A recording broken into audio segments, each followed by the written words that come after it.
सबसे पहले भगवान भोलेनाथ के चरणों में प्रणाम करती हूँ, मेरा प्रणाम स्वीकार हो। आदि शक्ति माँ भवानी गौरा के चरणों में प्रणाम करती हूँ, मेरा प्रणाम स्वीकार हो। सभी देवी देवताओं के चरणों में प्रणाम करती हूँ, मेरा प्रणाम स्वीकार हो। आप सभी गुरु भाई गुरु बहनों के चरणों में प्रणाम करती हूँ, मेरा प्रणाम स्वीकार हो।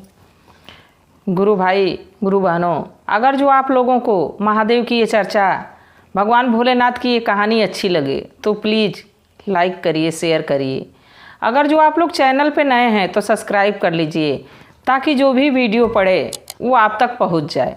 और प्लीज़ गुरु भाई गुरु बहनों, लाइक शेयर ज़रूर किया करिए। आप लोग लाइक शेयर करेंगे तभी तो ये महादेव की चर्चा लोगों तक जन जन में पहुँचेगी। यही तो हमारा कर्तव्य है कि जब हम महादेव की चर्चा सुनने ही बैठ गए हैं तो महादेव की चर्चा हर किसी के पास पहुंचनी चाहिए। तो जब आप लाइक शेयर करेंगे तब दूसरों तक भी पहुंचेगी। हमारे साथ साथ आप भी उसके भागी बनेंगे कि हम लोग चर्चा को दूसरों तक पहुंचा रहे हैं। जब भगवान की ही चर्चा है, महादेव की ही चर्चा है, तो चर्चा तो सबको सुननी चाहिए। और कमेंट में महादेव का नाम ज़रूर लिखिए। महादेव का नाम लिखने से, बोलने से सारे कष्ट दूर हो जाते हैं। तो प्लीज़ आप लोग जो भी कहानी को सुनिए उसको अंत तक सुनिए। अंत तक सुनने से जो कहानी में रहस्य है, जो ज्ञान भरी बातें हैं, उस पे अगर जो हम चलेंगे तो हमारा जीवन सुखमय हो जाएगा। तो कहानियों को लास्ट तक देखा करिए। आधा अधूरा देखने से भगवान का अपमान होता है। तो प्लीज़ आप लोग कहानी को आधा अधूरा ना देखा करिए, कहानियों को पूरा देखा करिए, तभी समझ में आएगा भगवान की महिमा के बारे में। देखिए, आज की कहानी एक ऐसे भक्त की है कि उसको पछतावा होता है तो महादेव कैसे, भगवान भोलेनाथ की दया कैसे उस पर होती है। एक राज्य में एक राजा थे। राजा स्वभाव के भी बहुत अच्छे थे, उनकी प्रजा भी बड़ी प्रसन्न रहती थी। और वो राजा कर्मठ थे, अपने कर्म पे भरोसा करते थे। वो किसी मंत्री के भरोसे नहीं रहते थे, किसी संतरी के भरोसे नहीं रहते थे, किसी अपने दास दासियों के भरोसे नहीं रहते थे। जो भी उनके राज्य में, जैसे घोड़ा हाथी हुआ, जो भी पशु रहते थे, अब उनका चारा का काम, उनके रहन सहन का काम, जब राजा के दरबार में इतने लोग रहते हैं तो सबका कार्य वो होता है कि सारे प्रजा वाले ही देख सकते हैं। उनके राज्य में जो नौकर हैं वो देख सकते हैं। बाकी राजा कर्मठ थे। वो अपने उन पशुओं की देखरेख सुबह सुबह खुद किया करते थे कि हमारे अस्तबल में घोड़े हाथी कैसे हैं। क्योंकि कभी जब युद्ध शुरू होता है तो घोड़ों की ज़रूरत पड़ती है, हाथियों की ज़रूरत पड़ती है। उस समय हाथियों घोड़ों पर बैठ के लोग जाया करते थे। तो राजा कहते थे कि जब ये मजबूत रहेगा, बढ़िया खा पी के रहेंगे, तभी तो कभी युद्ध पे ये लोग काम आएंगे, तभी तो कहीं यात्रा जानी पड़े तो ये लोग काम आएंगे। तो खुद से उन लोगों की देखरेख किया करते थे। अब राजा एक दिन उठे और सुबह सुबह घोड़ों के घुड़सार में उस अस्तबल में जाके और घोड़ों को देख रहे थे कि घोड़ा हमारे ठीक ठाक हैं। उन सबों को देख ताक रहे थे, तभी उनके दरवाजे एक महात्मा जी जा पहुँचे, अलख जगाते हुए सुबह सुबह। अब राजमहल के दरवाजे पे एक महात्मा जा पहुँचे। अब वहाँ भिक्षाम देही अपना अलख लगा रहे हैं। अब राजा को बड़ा गुस्सा आया, क्योंकि सुबह सुबह का टाइम था। राजा उनका बुद्धि विवेक सोच नहीं पाया कि महात्मा है तो हमको कटु वचन नहीं बोलना चाहिए। और राजा कहे कि ये बताइए महात्मा जी कि आपको कोई काम काज है नहीं, तो समझ रहे हैं दूसरों को भी काम काज नहीं है। सुबह सुबह उठ के पूजा पाठ करना चाहिए, भगवान को याद करना चाहिए, कुछ अच्छा कार्य करना चाहिए। और आप सुबह सुबह भिक्षा मांगने चले आए हैं, और मैं तो उस स्थान पे भी नहीं हूँ कि आपको कुछ भिक्षा दे सकूँ। मैं इस समय क्या आपको भिक्षा दूँ। यही कह के ज़ोर ज़ोर से महात्मा जी को डांटने लगे। महात्मा जी कहे कि जो आपके पास है वही दे दीजिए। तो राजा क्या किए कि जो घोड़े की लीद थी उसको उठा के और महात्मा जी के कमंडल में डाल दिए। महात्मा जी उनको आशीर्वाद दिए कि आप जो हमको दिए हैं, जितना दिए हैं, उसका दुगुना होके आपको मिले। आपको महादेव की कृपा से उसका दुगुना मिले, आशीर्वाद दिए। अब राजा तो उस समय कुछ नहीं सोच समझ पाए। अब देखिए, अगर जो हम पाप करते हैं तो पाप दुगुना, 4 गुना, 8 गुना होके हमको वापस मिलता है। जैसे पुण्य हमको दुगुना 4 गुना, अगर जो हम किसी को रोटी खिला दिए, किसी को कोई दान कर दिए, किसी के साथ कोई अच्छा काम कर दिए, तो जैसे कभी कहता है ना कि अरे हम अच्छा कर्म किए थे कि लौट के हमको 4 गुना होके मिल गया, तो उसी तरह पाप भी है। पुण्य करते हैं तो 4 गुना होके मिलता है, 8 गुना होके मिलता है। वैसे पाप भी 2 गुना, 4 गुना, 8 गुना होके हमको मिलता है वापिस। अब महात्मा जी तो आशीर्वाद देके राजा को चले गए। अब राजा भी अपने कार्यों में व्यस्त हो गए। अब महात्मा जी उस लीद को लेके गए और अपने कुटिया के बाहर रख के और अपने कुटिया में चले गए। समय बीतता रहा, समय बीतता रहा। एक दिन राजा शिकार खेलने निकले और शिकार खेलने अपने घोड़े पे बैठ के और उसी रास्ते से निकले जिस रास्ते में वो महात्मा की कुटिया थी। और जब उस कुटिया की तरफ गुजरे तो देखे कि खूब ढेर सारा घोड़े का लीद उस कुटिया के बगल में रखा है। चारों तरफ देखा है, घोड़ा दौड़ाए, चारों तरफ देखे, सोचे कि लग रहा है कि यहाँ इतना लीद रखा है तो यहाँ घोड़ा बड़ा अच्छा अच्छा होंगे, सब कितना घोड़ा होंगे, सब इतना ढेर सारा लीद रखा हुआ है। अब उस कुटिया के चारों तरफ घूमे, कहीं घोड़ा दिखे नहीं, सब ना घोड़ा दिखे, ना कोई अस्तबल दिखा और ना कोई व्यक्ति दिखा। अब वो बड़ा अचंभित कि घोड़ा का लीद तो इतना पड़ा है और घोड़ा एक भी नहीं दिख रहा है, ना कोई मनुष्य दिख रहा है। राजा बड़ा चकित थे। फिर तब तक उनकी कुटिया के अंदर नजर गई, और जब कुटिया के अंदर नजर गई तो उनकी नज़र महात्मा जी पे पड़ी। तो देखे कि एक महात्मा है, तो घोड़े से उतरे और महात्मा जी के पास गए राजा, और पूछे कि राजा साहब ये बताइए कि यहाँ कोई घोड़ा नहीं दिख रहा है, कोई व्यक्ति नहीं दिख रहा है, कोई अस्तबल नहीं दिख रहा है, और यहाँ पे इतना ढेर सारा घोड़े का लीद है। तो महात्मा जी कहे कि राजा मैं आपको पहचान रहा हूँ, आप भले ना मुझको पहचाने। महात्मा जी कहे कि राजा साहब मैं आपको पहचान रहा हूँ, आप भले हमको ना पहचाने, हम आपको पहचान रहा हूँ।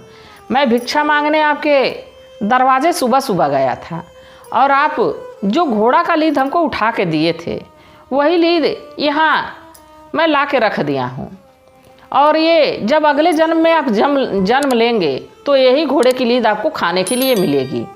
अब राजा बड़ा परेशान, कहे कि इस जन्म में तो मैं 56 भोग खा रहा हूँ, मैं राजा हूँ, कितना बढ़िया बढ़िया भोजन बन के मिलता है, कितना बढ़िया बढ़िया फल मिलता है, और ये खाता हूँ और हमको अगले जन्म में घोड़े की लीद खानी पड़ेगी।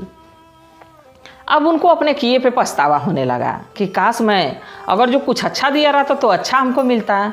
हम तो कहाँ से कहाँ ये घोड़े की लीद महात्मा जी को दे दिया, हमसे तो घोर पाप हो गया, जघन्य अपराध हो गया। अब यही सोच सोच के राजा परेशान। राजा कहे कि महात्मा जी हमको क्षमा कर दीजिए और कोई मार्ग सुझाइए, कोई मार्ग दिखाइए। देखिए गुरु भाई गुरु बहनों, जो व्यक्ति हमको अच्छी राह पे चलना सिखा दे, जो व्यक्ति हमको बुरे रास्ते से मोड़ के अच्छे राह पे ले जाए, वो हमारा गुरु ही रहता है, वो हमारा संत ही रहता है। क्योंकि किसी को अगर जो हम अच्छे राह पे चलाना सिखा दें तो वही हमारा गुरु होता है। हम भी उसको गुरु मान लेंगे कि क्योंकि हम बुरे राह पे चल रहे थे और कोई हमको अच्छे मार्ग पे ले जाना सिखाया, अच्छी बुद्धि सिखाया, तो हमारा गुरु हुआ ना। तो महात्मा जी कहे कि ठीक है पुत्र, मैं तो क्षमा कर दूंगा, पर जो आप दान दिए हैं वो तो घटित तभी होगा जब कोई आप अच्छा कार्य करेंगे, और वो कार्य ऐसा होना चाहिए, ये तब आपका पाप कम होगा कि कार्य ऐसा करिए कि जो अपने नज़र में तो आप अच्छा करिएगा, बाकी लोगों के नज़र में बुरा करिएगा। ये काम आप कर देंगे तो आपका बोझ हल्का हो जाएगा, आपका ये जो है कि अगले जन्म में ये लीद खानी पड़ेगी, ये खत्म हो जाएगा, कम हो जाएगा। तो राजा आप सोचने लगे और वहाँ से घोड़े पे बैठे और अपने राज दरबार लौटे।